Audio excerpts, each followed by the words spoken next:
Bonjour à tous, ils sont là, fidèles, résistants, les rosiers. Ils sont toujours là, bien en fleurs et très jolis.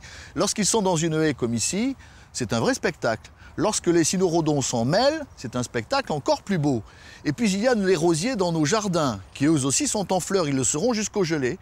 Mais il faut maintenant les remplacer, il faut maintenant commencer à les renouveler. Pas les racines nues, mais les rosiers en container. Conseils pratiques et conseils précieux avec Valérie.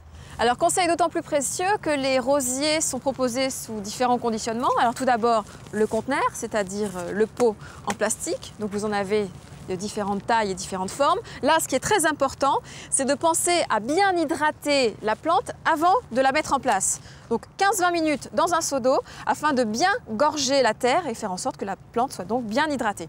Donc, ça, c'est pour le conteneur.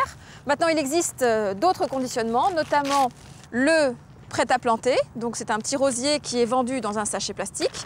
Alors là, ce qui est très important, c'est dès qu'on a acheté la plante, c'est de la sortir afin de l'aérer, parce que si on la laisse, eh bien, comme il y a une atmosphère confinée sous le plastique, eh bien, ça peut favoriser l'apparition de maladies.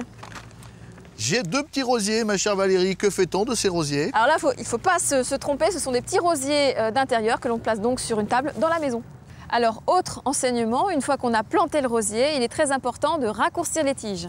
Très bien, à quel endroit? Alors, à 10-12 cm du point de greffe, en veillant bien à orienter la coupe de sorte que l'eau ne ruisselle pas, voilà, sur l'œil. Très bien. Celui-ci? Alors celui-ci, on va couper cette branche qui part vers l'intérieur parce que ça ne sert à rien de la garder. Bon, alors il faut le protéger maintenant, il faut le buter. Voilà, on va le buter, c'est-à-dire qu'on va ramener la terre tout autour de la souche, de sorte à bien la protéger du froid. Oui. Et on peut très bien étaler un petit paillis également pour protéger le rosier. Bon, on lui donne une petite couverture bien sympathique, hein, et il va donner, mettez-le au soleil quand même. Hein. Merci Valérie, au revoir à tous. Au revoir.